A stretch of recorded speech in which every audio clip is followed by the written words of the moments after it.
Elvin is a storied company, been around for a lot of years, but like a lot of companies in the mid-2000s, ran into some challenges. We were a family-owned business, distributor of safety equipment to industry. Their biggest customer, Northwest Airlines, had declared bankruptcy. We were a company that bought from manufacturers. We warehoused. We had a sales force out, and we distributed the product to the customer. They were suffering great cash distress.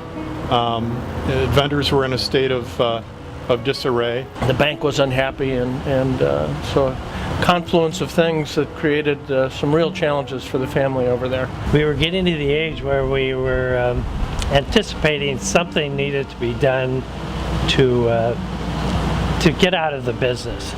Jim Elvin asked us a couple of things when we got involved with the company, one of which was, don't change the name. I don't know whether that's ego or what. The company was not profitable, so it was burning through any cash that it created. Their plan was to develop the business, get it steady, increase size, put it on the market. How do we get more traction with existing customers, and how do we get the interest of new customers? We set about to determine where their break-even was, and we made the necessary changes to bring the company back to a break-even. They did not look down on us for what we were doing. By focusing on helping companies have a more safe work environment, it was a different story as opposed to, hey, I got a cheap pair of safety glasses. I know they had ideas for improvement.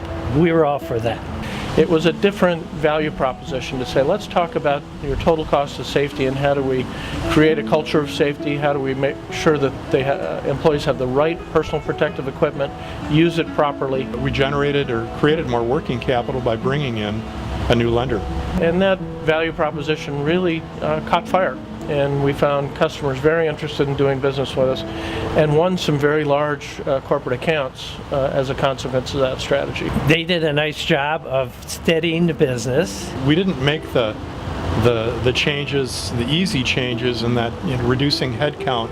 You hear about folks that come in and do that. We made a commitment to our customers that if we received an order by 3 o'clock, we would get it out that business day. Changing gross margin, changing pricing, reducing costs, reducing manufacturing costs or distribution costs. That ability to quickly turn around orders and do it in an error-free way, again leveraging the information system, was a big benefit. We waited too long. Working with suppliers was always a challenge. We had a roadmap that we followed. We put together a 13-week cash flow. That was our map out of the woods. So there were challenges on a lot of fronts.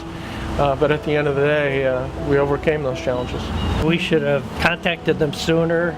Another player in the industry saw the progress we were making with large accounts, Delta Airlines, Apogee Enterprises, and we're very impressed with that value proposition. Late 2009, we negotiated a deal with that buyer, Connie Safety, and consummated a transaction in early 2010. Platinum Group knew what they were doing.